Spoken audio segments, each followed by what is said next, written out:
Hello students, मैं हूँ सलकेश madam. आप सभी का मेरे इस चैनल पर स्वागत है।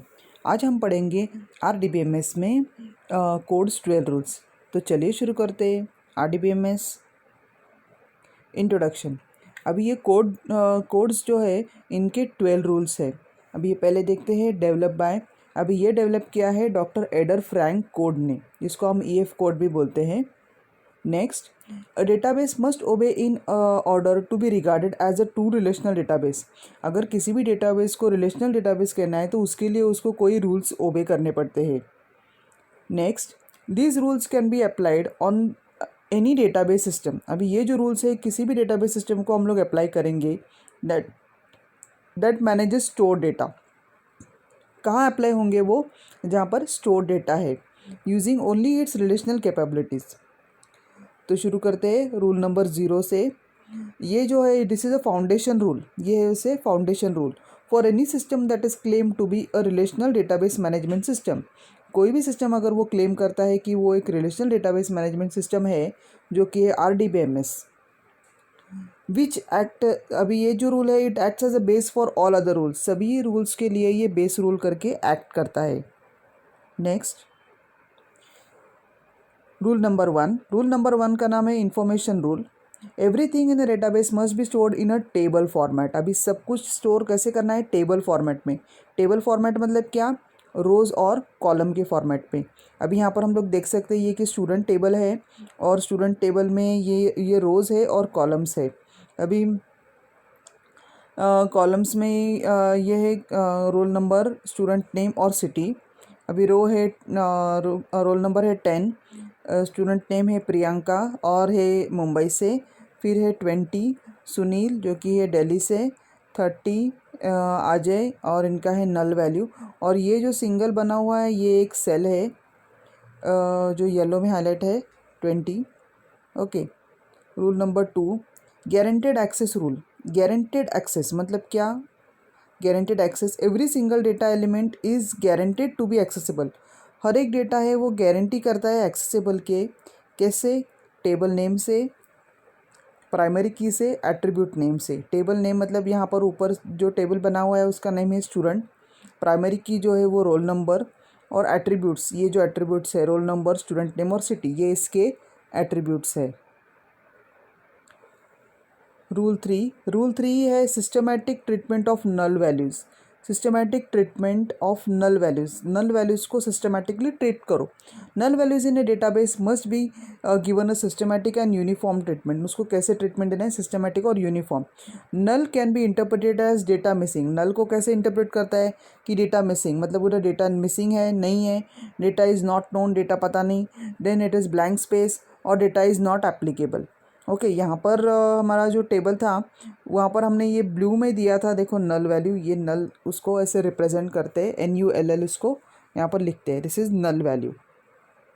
Rule 4, active online catalog. Active online catalog मतलब the structure description of the entire database must be stored in an online catalog. अभी ये जो स्ट्रक्चर है पूरा ये ऑनलाइन कैटलॉग में स्टोर होना चाहिए, which can be accessible by authorise users. मतलब ये जो डेटा है वो एक्सेस कैसे होगा? ऑथराइज यूजर से, जो कि है डेटाबेस एडमिनिस्ट्रेटर, इससे वो एक्सेस हो सकता है data. Users can use them the same query to access the catalogue. अभी यूज़र कैसे एक्सेस करेगा? एक क्वेरी करके वो उस कैटलॉग को एक्सेस कर पाएगा। Rule number 5, comprehensive data sub language rule. Comprehensive data sub language rule क्या कहता है? A database can be accessed using a language where the changes can be made. A database कैसे एक्सेसिब होगा? एक language को use करके वो access कर सकते हैं उसको हम। Where the changes can be made, अभी उसमें चेंजेस भी हो सकते हैं, जो कि data definition, data manipulation, transaction management, operation. Generally every RDBMS uses, अभी सारे RDBMS क्या यूज़ करते हैं? SQL, जो कि है स्ट्रक्चर्ड क्वेरी लैंग्वेज। अभी ये इस SQL के बारे में हमने अपने पिछले वीडियोस में देखा है, आप चेक कर सकते हैं उसको। Rule number 6, view updating rule. View updating rule मतलब क्या? व्यू को अपडेट करना है। व्यू क्या है? All the views. अभी व्यू के बारे में मैंने अपने पहले वीडियो में दिया है, आप चेक कर सकते हैं, what are the views. All the views of the database which can be theoretically updated must be updatable by the system. अभी जो भी views है, views मतलब क्या, एग्जाम्पल देखते हैं, every database must have different views.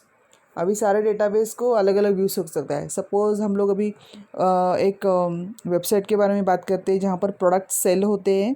Okay, तो product cell होते हैं तो उसको अलग अलग व्यूज़ हो सकते हैं, जो कि अकाउंट व्यू है, जो अकाउंट्स देखता है, क्या क्या उनको दिखाई देगा.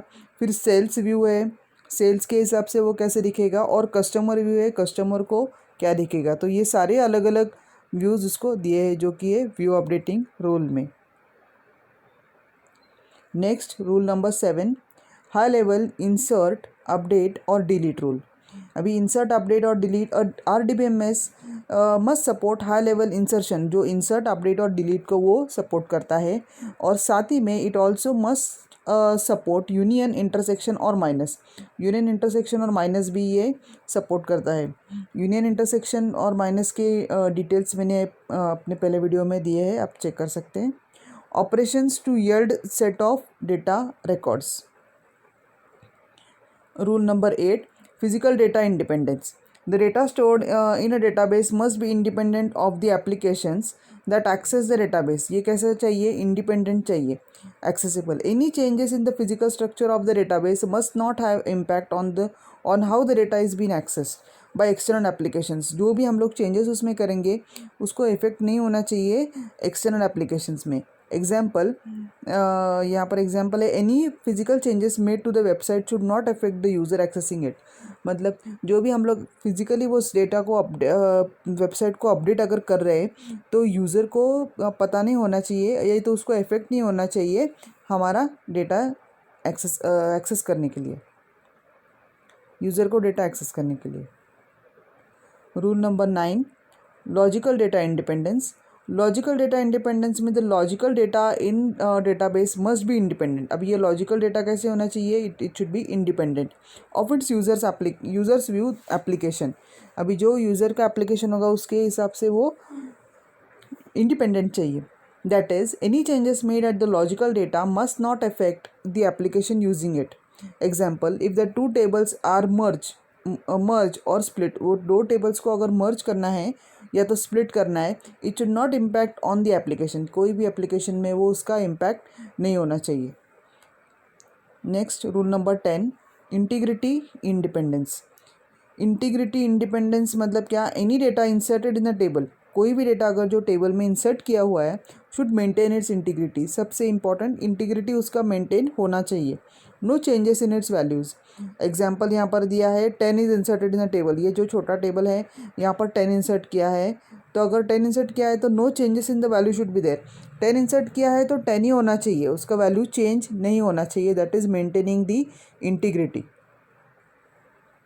Next rule number 11, distribution independence. Distribution independence मतलब क्या, the end user must not be able to see the data is distributed over the various location. End user को डेटा डिस्ट्रीब्यूटेड है अलग अलग लोकेशन पे वो दिखना नहीं चाहिए. User should always get impression that data is located at one site only. User को कैसा पता होना चाहिए कि डेटा एक वेबसाइट पर ही है. This rule has been regarded as a foundation of data distribution database. Example, user में access website from different locations. मतलब डेटा यूज़र को पता नहीं होना चाहिए कि डेटा अलग अलग जगह पर वो स्टोर किया है. उसको ऐसे लगना चाहिए कि सारा डेटा एक ही सिस्टम पर स्टोर है. और आखिर में देखते हैं rule number 12, non subversion rule. If the system has interface that provides access to the low level records. अगर कोई इंटरफेस है उसको लो लेवल रिकॉर्ड एक्सेस करने के लिए, then the interface must not be able to subvert the system and pass the security. कोई भी security पास नहीं होना चाहिए, या तो इंटीग्रिटी कंस्टेंट्स. मतलब क्या कि सिर्फ SQL ही यूज़ करना चाहिए उसको एक्सेस करने के लिए. तो ये हो गए सारे कोड स्क्वेयर 12 रूल्स यहाँ तक. तो आज के लिए बस इतना ही. Thank you.